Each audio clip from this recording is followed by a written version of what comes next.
over the past 2 to 3 months, I have not been eating very well. I have been super, super lazy, right? So it's my birthday in November, and then the lead up to Christmas. And then it's also really dark. So I like to drink lots of wine. And I'm also indulging in lots of chocolate and sweet things and processed things and different things like that.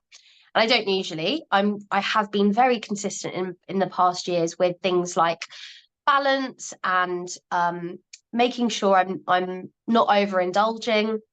But also, there have been periods of my life where I haven't eaten chocolate, or I have only drank alcohol like occasionally. And I know that internally, I feel a million times better. And I have more energy, I sleep better, I do all of those things. So I would love to know your advice on these areas, but we've just come back from Christmas. So I'm guessing a lot of people are in a very similar position, feeling a little bit lethargic, a little bit, ugh, that ugh feeling, Yeah, and want to change their health for the better, make yeah. better habits, Mm. do all of those things. But my personal opinion around that is I don't believe in fad diets. I don't believe in like ridiculous detoxes Mm. where you just starve yourself for 2 weeks and anything like that. So I'd love to get some more clarity on like what are best practices, how Mm. we can go about it, and really delve into like what foods aren't doing us Okay. any justice. So first of all, how hard can that be? I mean, you just asked me the whole world of questions. So essentially, probably a very good thing post Christmas. So I think everybody has put on a bit of weight. Everybody had a super fun time, and now it's really the point. And of course, New Year's resolution. So we're all joining the gym, never going, and all that. So I think there are a few things that will make it a little bit easier. So first of all, and what you were saying about fad diets or anything that is incredibly drastic that might work for a week that will not be consistent, you will not be able to stick to it, it's just not sustainable, neither for yourself mentally or physiologically. And so it will not have the results that you're hoping for, losing weight, getting strong, whatever it is. So I think the first thing to keep in mind is common sense. So if you think back from your childhood, when people had common sense. So if something sounds crazy, it likely is. So that's the first thing. Another thing to keep in mind is the New Year's diets, the Daily Mail, this is what you have to do. So anything that is generic, that is general, where people say it's good for you, it's not necessarily good for you. It might be good for some. So most important thing, I think, is to listen to your own body. Whatever you do, just notice how you feel. We all know how we feel when we had alcohol. Notice how we feel and how much we hate this feeling, and to think, wait a minute, is that really something that I want to do to myself? So it's really notice how you feel, and don't listen to somebody else who just says, oh, you have to have this and you have to have that. Well, if it doesn't work for you, if it makes you feel shit, don't have it. So I think these are a few very fundamental rules, or not rules, something that you might want to consider to stick to. I think that's also a very important thing, that if somebody tells you, you have to do this and you have to do that, and you must avoid this and that, anything that is so black and white, that I would take with a grain of salt and a lot of caution, because nothing is applicable to all humans. We're all different. So that just really as an introductory note. And probably a very good start is to, if we think of clean slate, New Year, so a very good start to look at food in a slightly different way as you may have done over the last 3 months, as in you were having stuff that just tasted good and that was fun and that was nice, to actually think, okay, let's see what are the ingredients of any product. So whatever you buy in a store, and if the ingredient list is very long, more than 5 things, and especially if there's anything in there that you can't pronounce, that is something to simply not have. And even if it's oat milk, everybody loves oat milk and oh my God, Oatly. That stuff is a wonderful example of something that is horrifically produced, over manufactured. It is incredibly problematic in terms of highly inflammatory, very high GI. So triggering your blood glucose levels. So many things just to keep in mind. A few general rules: number of ingredients and what is in there. And if you can't pronounce it, don't have it. So I think that is one rule. And of course, that means that if you love Oreos, this may be now a time when you will have to say goodbye to Oreos. I'm just saying. So, but always keep yourself in mind in the sense that be kind to yourself. Don't ever totally deprive yourself of anything, because that will always come back and will come back with lots of weight and lots of feeling shit and being resentful and being unhappy. And that's not something we want. We want very small steps, but very sustainable.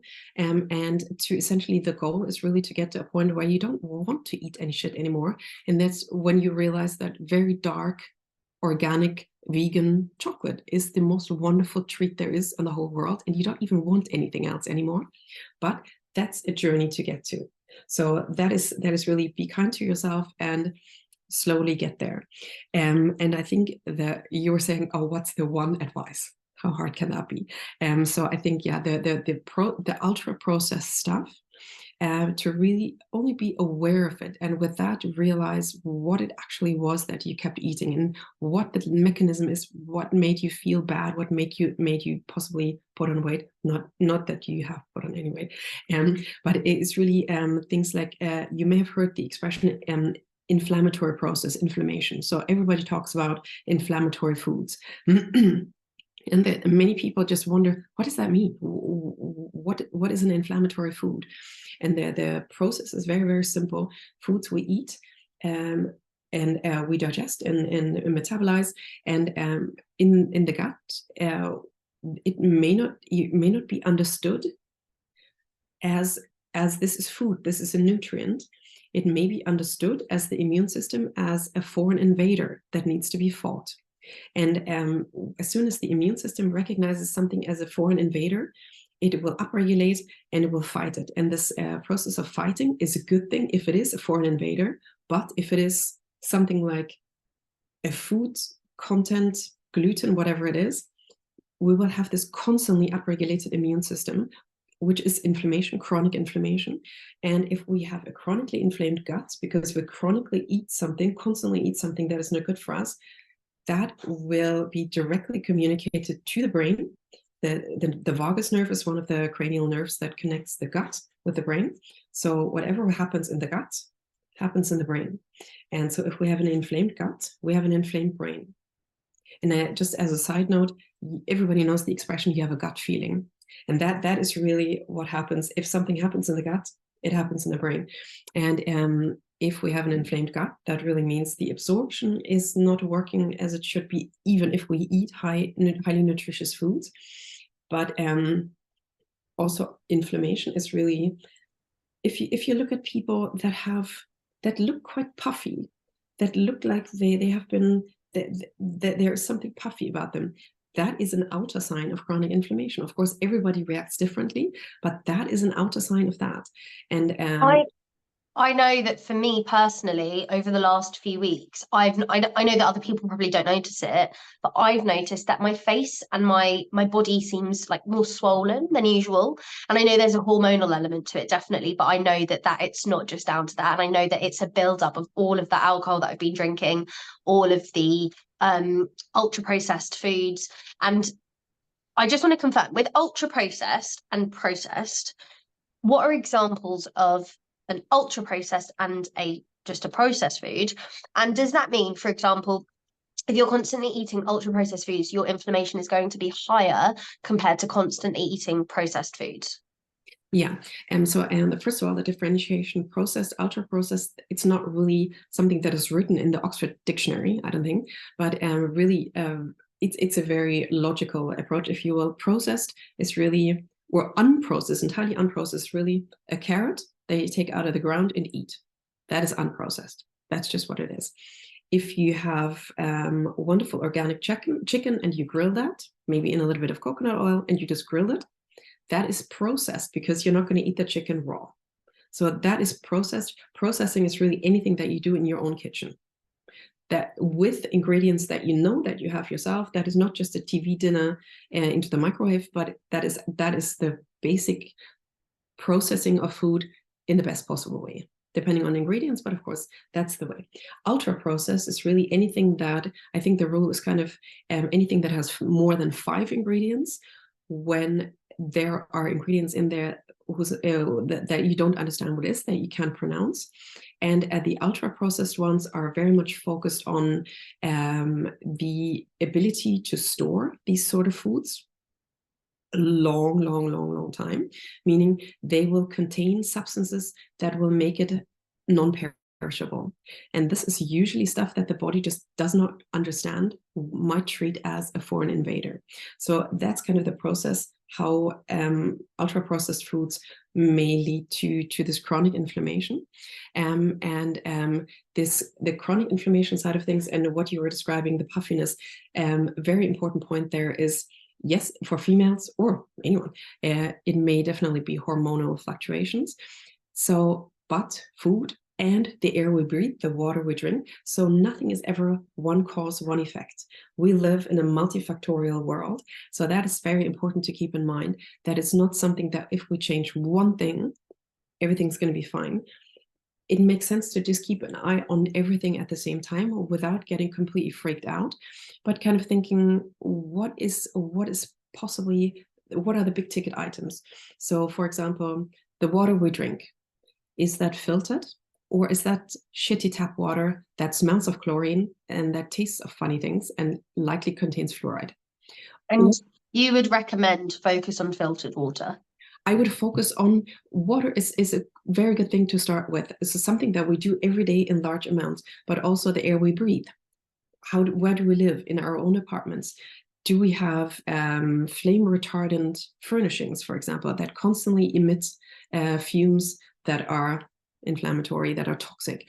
Or do we live in a in an area with a lot of traffic? Do we constantly have the exposure to exhaust fumes?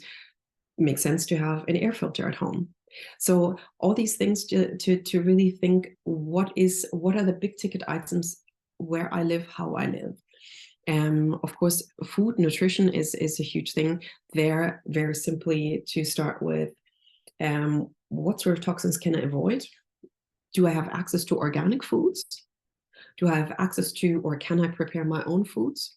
Can I focus on highly nutritious foods, being fruit in small amounts, because we are going to talk about sugar, and vegetables. Everybody has to make their own choices about protein intake. So humans need a lot of protein. Protein is an incredibly important building block. So I think a very good rule is 1 gram of protein per pound of body weight. Yeah. To really sustain one's strength. And of course, anyone who works out a lot needs to have more. Yeah, and I was actually going to just touch on that, because that's my area of expertise in sense of like muscles and athletic development and different things like that. Mm-hmm. And that's kind of the guidance, help the guidance measurement. However, if you're looking at people like rugby players or weightlifters, they're the types of people who want to be massively increasing that level of protein. What's really interesting is for kind of like the day-to-day person who started going to the gym and they just start like dashing protein shakes down them, it's like, actually maybe this isn't the right thing for you right now, but eventually it will. But on the other hand, I think most of us aren't getting enough protein. I know that I definitely don't get enough protein in my diet. I track, not always, but I do track my own protein intake. And I'm like, oh my gosh, like I feel like I've eaten so much protein, but I'm still not reaching. I think it's like I should be having around like 80 to 100 grams of protein a day. And just making that is really, really challenging, because I don't want it to just be supplemented by what we're referring to as processed and ultra processed foods, because you can have like your protein bars and your protein shakes and different things like that. I would like to consume natural sources of protein, but adding that into your diet can be challenging from like a time and a practical point of view, and also just like what you fancy and like appetite as well. Yeah, no, I absolutely agree. And I think especially with age, the protein requirements go up and up and up. And exactly as you say, how hard it is to actually get enough.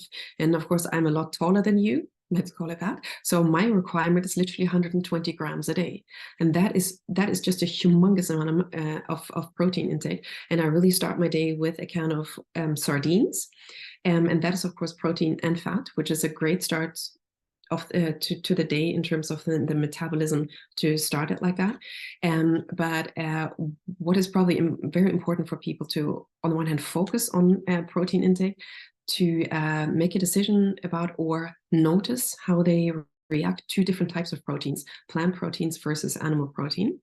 Eggs are an amazing source of fat and protein and nutrients. So that is definitely something to keep in mind for people that rather not eat meat or chicken. For me personally, chicken is the best thing ever in terms of getting protein, getting enough protein. And as a side note to the protein shakes, and you probably have a personal view about that as well, that all these whey protein shakes and all these things, or protein bars, contain sugar, are highly processed, and actually don't give, or the body will likely not be able to absorb all these grams of protein. So as you say, the more natural source, the better, as always. But it can turn into, especially people that do work out, that really have a huge requirement of protein. They end up, and you probably know these people that literally spend their whole day just eating chicken, which of course is, unless you are training for the world championship in bodybuilding, it's just not no fun.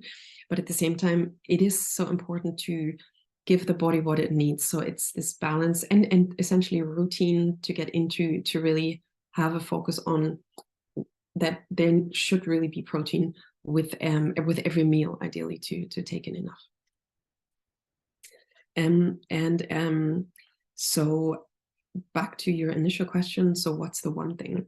So on the one hand, so we've talked now through be aware of what you're eating, mindful, be kind to yourself. So there are a few other simple things that everybody is doing already to some extent, but to structure that a little bit more. And that is, for example, intermittent fasting.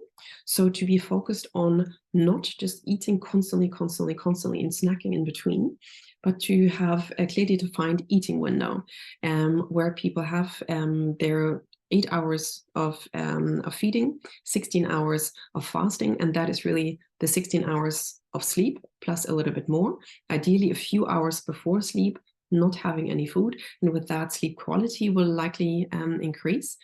And that might be a good way to re-educate oneself and move away from the pre-Christmas, just another little chocolate and just another something, to actually realize how good it feels to have a few hours here and there of not just digesting constantly. And why is that time before bedtime or sleep time so crucial to not eat? That is probably a very difficult question. I would say that the body, the process of digesting food, it's very energy intense, and that is something ideally that is a process that is finished before the brain calms down and the inhibitory neurotransmitters just go like, okay, sleepy time. So that is likely the process why it just makes sense to have those 3 hours before sleep, to not eat anything and to not have the hot chocolate with lots of sugar and all these things, because sugar before sleep will turn into essentially fat cells, that because there's no way to burn to burn all this excess energy. So it's really very much about being conscious about what one puts into one's body, and really just to be a bit more structured with what foods you eat and when you eat it, and just to be aware of how foods make you feel. And if something makes you feel shit, then cut it out and see what happens. Because I think from my own experience, it was very much there are some foods that trigger me really badly in terms of my condition, and when I cut that out, just a little side note there. Martina's got another episode coming out later on, which will talk more about you personally and how you started your journey. So we're not going to talk about your kind of condition and kind of how you got into this just today. But for those of you listening who are really interested in all of this great, valuable information, follow the podcast and then you'll be able to listen to the next one when it comes out. Okay. Yeah, so I won't talk about it now.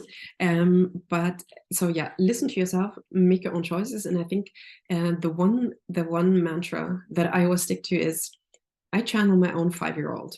I do what I want. I do what's right for me. And that is the important thing. All these well-meaning people around you that say, but you have to eat spinach and you have to eat bread and you have to do what feels right for you. So that is really the important thing. Another big ticket item is sugar.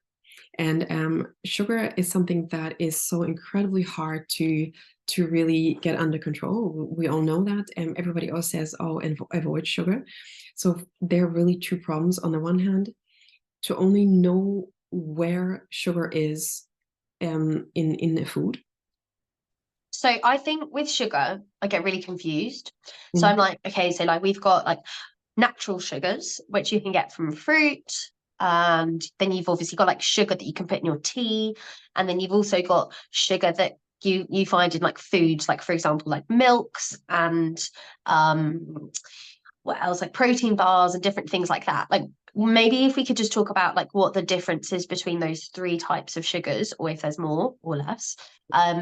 Just then, because then we can kind of look at, like, I can definitely look at, like, I don't ever use sugar, like for like teaspoon of sugar, unless I'm making cakes, which I don't do very often because I'm not a baker at all. But like I know that my family, like I grew up having like 2 teaspoons of sugar in my tea. Like we're Middle Eastern, we love sugar in tea. But I'm also very conscious of the fact that in my head that just seems so wrong, because I'm like, oh God, it's not natural, you know, like I'm putting all of this not very good stuff into my body. So I think sugar is really a field that we have been so conditioned to differentiate between processed sugar and natural sugar. So the one thing to keep in mind is sugar is sugar is sugar. Same thing. While there are different pathways and different ways of metabolizing different kinds, but sugar is sugar is sugar. So that is something to keep in mind. And so any word that ends on O's, O-S-E, is a sugar. Lactose, fructose, glucose, allulose, all that is sugar. Allulose, as a side note, is a sugar that is a derivative of fructose that behaves very differently, that I'll just talk about later. But so all these natural sugars in fruit, in coconuts, in all these things are just as good or bad as the sugar in Coca-Cola. To keep that in mind. So, and another thing is that when people say, but I can't live without sugar. Well, technically, sugar is not a food that we need to take in. Technically, not biologically, the liver produces the glucose we need from fat. So, but of course, any food that tastes nice has a little bit of sugar in it. So I think with sugar, it is realistically not a point that we can ever go to a place where we do not eat sugar. That is, I think that would be the end of humanity if we could not even have a blueberry. But I think it's very much the awareness which foods actually contain sugar, being that baked beans and ketchup and sauces and of course lovely natural things. A mango is a sugar bomb. So to be aware of that is the first step. I think excluding refined sugars is probably, that is doable, because that's a choice we make. Tea and sugar, a Coca-Cola. Yes, there is something about Coca-Cola that seems to be so addictive that people cannot stop themselves. I would just say that's the one thing where I want to whack people on the head and to say, just don't do it. Because Coca-Cola, being that full fat, so with sugar or with aspartame, Coke Zero, whatever it is, that's horrific shit. So that was. I'll give you full permission to tap my husband on the head. He has like 2 Coke Zeros a day. and he's going to kill me for saying this. And then I always say to him like, "Oh, it's such a waste of money, and it's not good for you, and it's just like it's literally a can of chemicals." It is really not just a waste of money, it is a waste of brain, because the aspartame in Coke Zero or in Diet Coke, aspartame has been shown to decrease the size of the hippocampus, which are two small structures in the brain that are all about memory. So if I were you, I would just slap him every time and just say, it's with love and kindness, because it is his brain that you're saving. That's all I'm saying. So you Yeah, can get that's it. it. Instead of like drinking the Coca-Cola, drink some water, and otherwise you're getting a tap on the head. Sorted. Plan of action. I totally support that. Yeah, so it's very much being aware of where the sugar is, avoiding a few things, zero tolerance. And I must say, I have so much empathy for this process of excluding foods, because I've played this game and I know how hard it is, no question. But there are a few things that are not fit for human consumption. That is just destruction. So all these fizzy drinks and all that stuff, anything with aspartame. Aspartame is, of course, an artificial sweetener, but of course, that is in this whole sugar thing. So certain things, avoid. That is zero tolerance, avoid, force yourself. But with everything else, with natural sugars or even refined sugars in, if you make your own cake, there will be refined sugar or coconut sugar or something in there. And be aware of how much is in there and reduce. And only to be aware of the fact that tropical fruits contain humongous amounts of sugar. And unless you are a hardcore bodybuilder, eating a banana will spike your glucose and will essentially end up in around the hip, sadly. So that is really just something to keep in mind, and think about the substitutions that you can make. Tropical fruit with berries, for example. Berries are perfect in that they're very high in antioxidants, so which is an amazing nutrient. But also blueberries, resveratrol, perfect for the brain, and small amounts of sugar, still very tasty. So it's all about finding substitutions that do not make you feel deprived, because I think as soon as we deprive ourselves of anything and everything, and we sit around the table and everybody eats idiotic things but tasty things, and you're the only one who's not allowed, that will create resentment, and that will be the end of anything. And what we want to do is to change one's habits long term, and to make this sustainable, and to turn that into just second nature. So I have a quick question. So obviously there's the whole 5-a-day thing, which I know your thoughts on, which I'd love for you to talk about. But also at the same time, like, I find fruit a really easy snack because it's just like you don't have to do anything. You don't have to do any prep. And I'm rushing about all day, and like having a banana for breakfast and then having some grapes at lunchtime, or something else for me is better than stuffing my face with like a packaged snack. Or and so basically, like, what would you recommend from a daily basis or a weekly basis? Maybe it's not a daily a kind of example of what we should be doing. Maybe it's a weekly example of what we like. I know everyone's different, so this is to kind of be taken with a pinch of salt in that sense. But like, I love bananas, I love grapes. I'm not a big fan of apples. I can have a pear occasionally.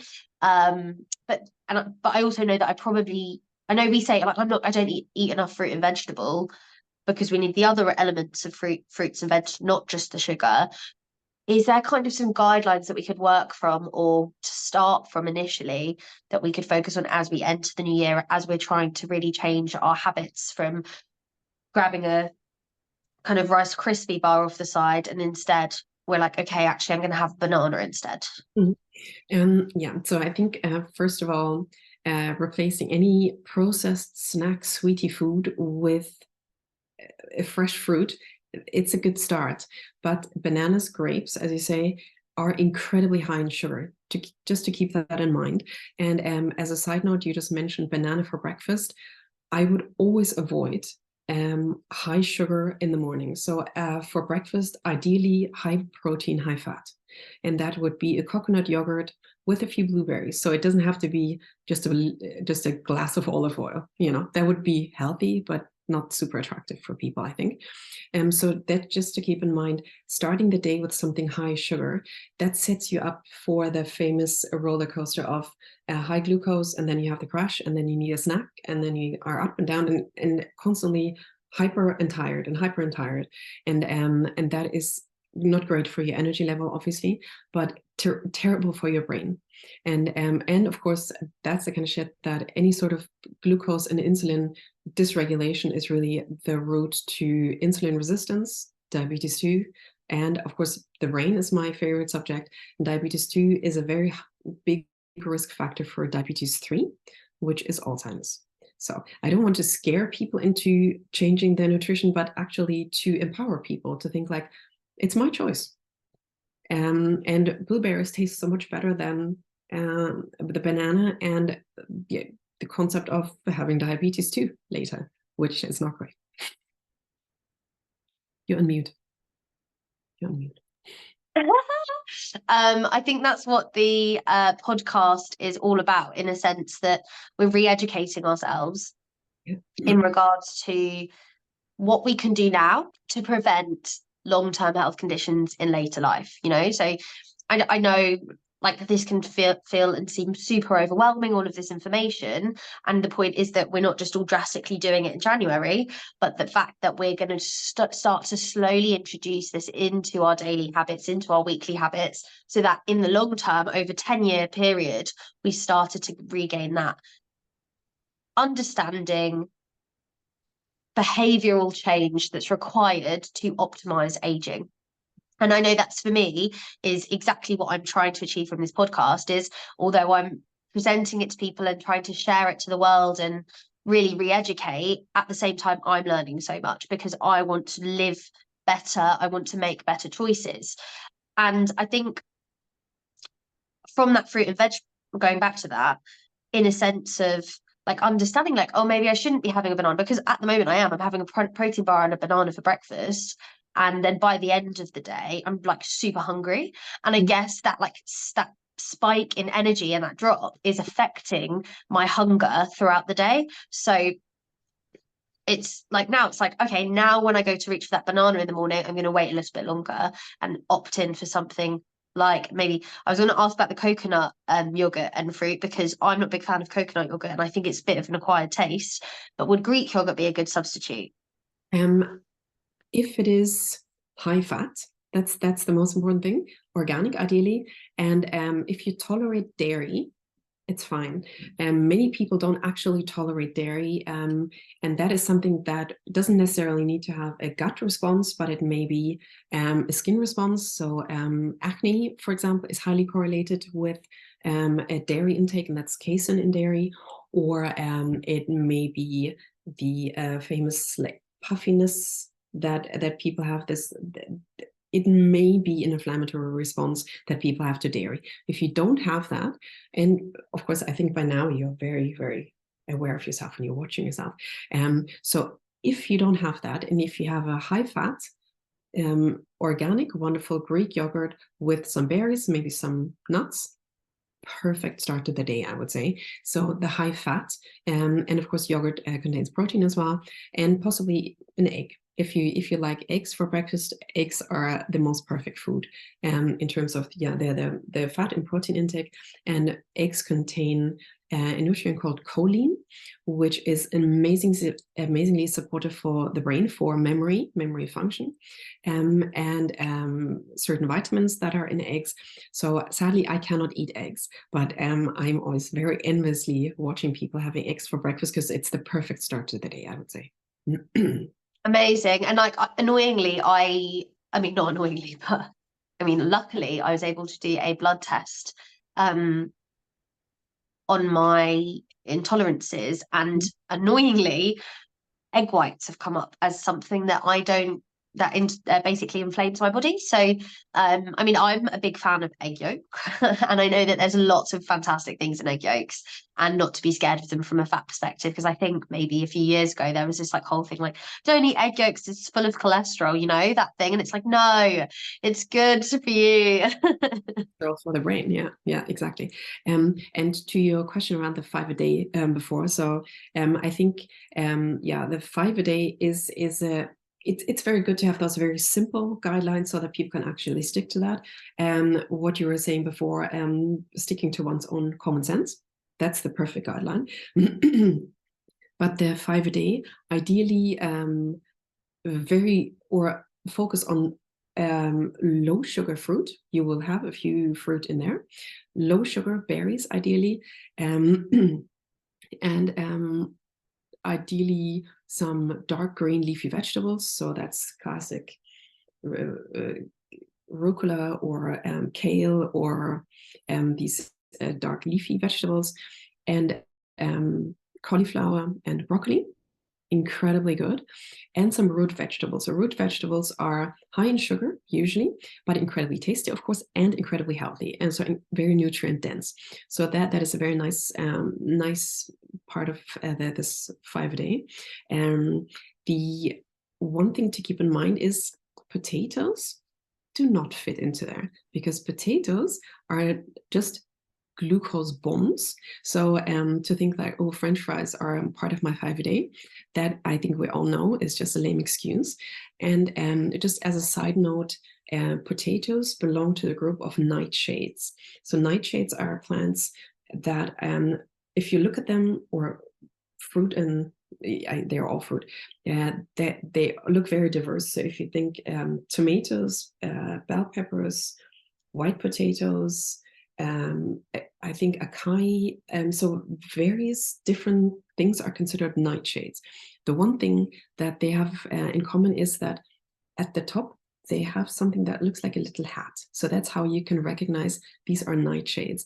And the one thing that these nightshades have in common is a very specific kind of acid that has shown to be highly inflammatory, and especially for people that are susceptible to arthritis. So that is something for them to avoid, and that is really, tomatoes is a huge thing that may be inflammatory. Again, watch yourself. If you eat tomatoes and you notice that your joints feel funny or something is not right, don't dismiss that. Don't ignore it. I think that's important. Most important thing. White potatoes are not part of your 5 a day. White potatoes are, but sweet potatoes are amazingly nutritious. So that is definitely something that I would suggest people to consider. Sweet potatoes, of course, as the name suggests, are quite high in sugar. But if you have them in small amounts, it's incredibly nutrient dense, very high in vitamin C. And they are something that is called a prebiotic. And we all have heard about probiotics, so that's really to support the gut flora. A prebiotic is a food that feeds those little microbes that live in our gut. So, and that is an important process, to be kind to those little guys that live in our gut, because they really drive our health, our mental health and physical health. And so sweet potatoes are, especially the lukewarm sweet potatoes, so that now is getting towards the eating for sustenance, not just for taste side of things. But it's a good thing just to know it, and to be able to make choices, what makes you feel good. Amazing. Thank you. That sounds, I mean, I used to love sweet potatoes. I was at university, and I think that's what I used to eat. And weirdly, I was so healthy at university. Like, you usually think, like, you go to university, you have microwave meals and you drink a lot of, but I was more healthy then than I ever have been in my whole life. And I think that's just because I was so much more conscious of health at that time. And then as I've kind of had more of an income or more money to play with, it's easier to be like, I'm just going to have takeaway, or I'm going to buy like much more, and I don't have to worry about like what I'm buying as from a food perspective. And then also, I found from a mental perspective around food was I was so mindful about what I was putting into my mouth. Whereas now, I don't know why, but I'm not as mindful, and I'm much more careless. So I think we get into bad habits, and I think that that's what's happened to me. It's like my family I never grew up, and now they do, but we never grew up having takeaways, and my parents were so health conscious and fed us such nutritious, lovely, amazing, wholesome foods. And then I continued that through to university life, and then left university, met my husband, and he's been a bad habit on me ever since. He drinks Coke Zero. That is. He's gonna be like, "Why are you rinsing me on this podcast?" I love you really, Sam. Yeah, no, but it's easy when you're in a couple, I think, and that's something that I kind of want to pinpoint is you're influenced. Yeah, you're influenced by other people's decisions and their eating habits and what their desires and stuff. And I think that's often we can say, like, before I was with my partner, I was in the best condition of my life, which I think is the case for a lot of people, because you don't have to think about feeding someone else, or you don't have that external influence of like, oh, do you want a chocolate? Or I've just gone out to buy some donuts or whatever it is. You don't have that. Whereas it is a lot harder, I think, when you're battling that external person or that voice. So sometimes I think it is a discussion that needs to be had around what you'd like to achieve as a couple. And we're both very health conscious. And I know that from January, we're on the same frame of mind of we want to do better. And everything I'm learning, I'm passing on to him. And as a result of that, hopefully we can support each other. But I think we're done there. And I think there's so much information that we can take from that. I think the last thing I wanted to kind of touch upon was when it comes to weight loss and how food can affect that. So I'm very much a person who doesn't believe in the scales and BMI, and I like to promote intuitive, healthy eating and not focusing on aesthetics or, as I said, the scales, because I think that we're very vulnerable to the impact that can have on mental health. So going from Christmas and overindulging, I think rather than focusing on the aesthetic point of view, let's all focus on the health point of view and the intuitive eating and listening to our bodies. And I think as a result, as a whole, we'll feel 100 million times better. I couldn't agree more. And I think by having a focus on anti-inflammatory diet, the mental health improves, because anxiety and depression is an inflammatory state of the brain. So by not eating shit, we will not just physically feel better, we will mentally feel better. So that is probably my closing remark. Statement. Perfect. Well, I just want to cover 7 points that we've mentioned in a really quick fire bullet pointing way. So drink filtered water and drink more of it. Protein increase, we need to focus on those natural sources of protein. Stop eating 3 hours before sleeping and focus on an 8-hour eating period. Don't eat what people tell you to. Sugar is sugar is sugar. Coca-Cola can damage your brain.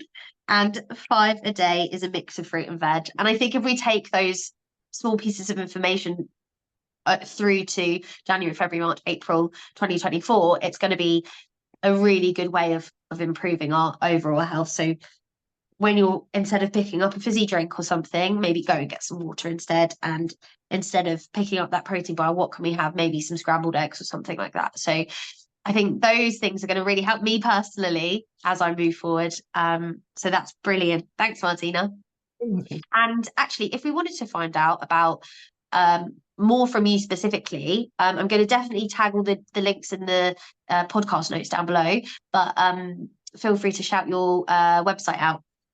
Yeah, so my project that is all about brain health and Alzheimer's prevention, and the project is called viatitudehealth.com. So viatitudehealth.com, and there you can contact me with any of your wonderful questions as well.